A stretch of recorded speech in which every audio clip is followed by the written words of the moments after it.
Welcome back to the Wardrobe of Woe, where today we're going to be going over the Nighthuant. First up is the Chainrasp Horde unit. They are your rank and file ghosties.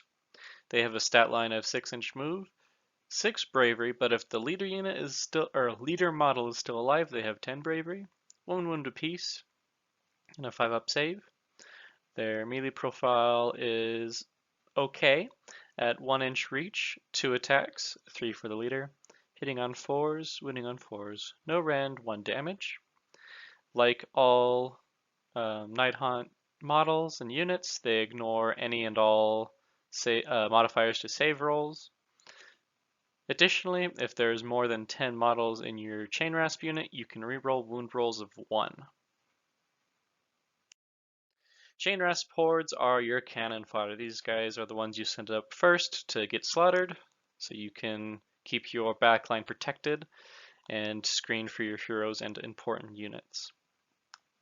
But if they are in large enough numbers, they perform okay in melee if you just have volume of attacks. Just throw enough dice at the enemy and it'll eventually kill something. If you're wanting to take chain rasps, I would take them in hordes of 20 to 30 to make use of their small base sizes as well as that rerolling ones to wound. Because they are on a 25mm base, you can have 2 ranks of chain rasps all be able to hit the enemy with their 1-inch reach. So large unit sizes doesn't really hurt them all that much. Next, we have the Grimgast Reapers. Think of these as more offensively minded chain rasps. They have 8-inch move, 10 bravery, 1 wound, and a 4-up save. Their melee profile is pretty good for what it gives you at 2-inch reach, 2 attacks, 4s to hit, 3s to wound, 1 rend, and 1 damage. The leader gets access to the death kneel with 2-inch reach, 1 attack, hitting on 3s, wounding on 3s, 1 rend, and 2 damage. They ignore any and all modifiers to save rolls. They can reroll their failed hit rolls if the enemy they are targeting has more than 5 models. And then for each model killed by the leader with his death null, you can deal an additional mortal wound to an enemy within 3 inches. These are your offensive ghosts. They are really good in melee, and they'll clear enemy screens and horde units.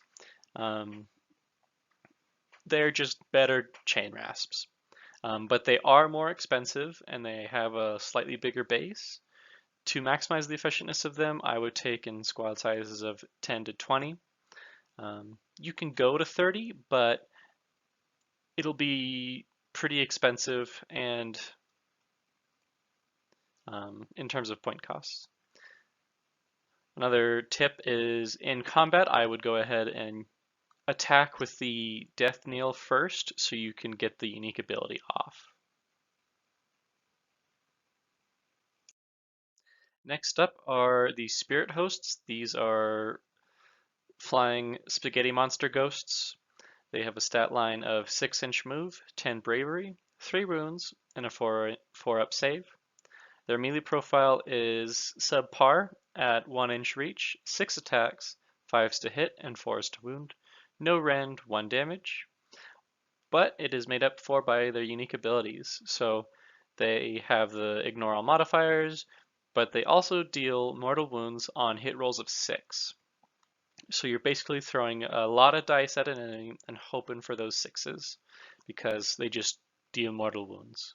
So 50% of the time, whenever an attack lands, it's going to be a mortal wound because you're hitting on 5-ups. Spirit Hosts are surprisingly good. They work well against heavily armored enemies because if you get those mortal wounds and the enemy doesn't have a ward or some form of negation, it just goes right through their save. So that is something that is very valuable for the Nighthuant because they don't have access to rend a lot of the time. So I would always recommend having 1 or 2 units of these guys to deal with heavily armored enemies. you're really banking on 6 to hit for those mortal wounds, so anything that gives you rerolls or more attacks helps the spirit hosts a lot. Because of their big base size, take them in the minimum squads of 3 and just take multiple small squads. Because if you reinforce them, you're not going to get those extra attacks in because you have to maintain cohesioncy. Last but not least is the Hexwraiths. These guys are your cavalry units for the Nighthuant.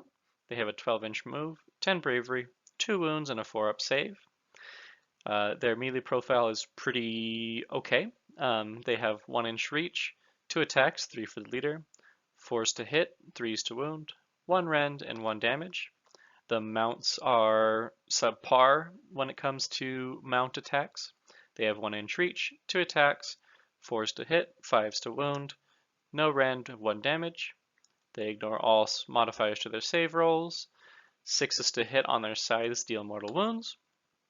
And if they pass over an enemy unit when they move, you roll a number of dice equal to how many Hexwraiths you have, and for each 5-up it's a mortal wound.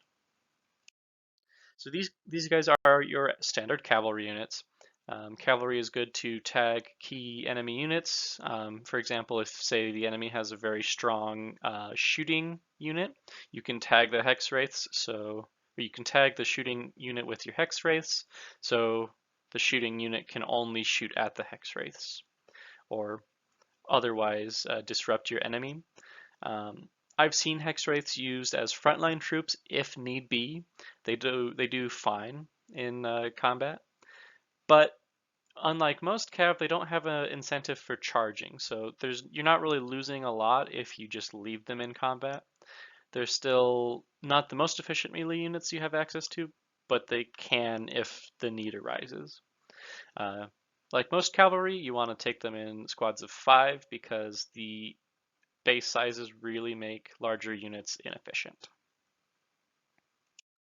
And that is the Nighthuant Battleline. I hope you all enjoyed today's video. If you did, please leave a like or a comment. And if you have any suggestions for a future video or concept you'd like me to cover, please leave that in the comments as well.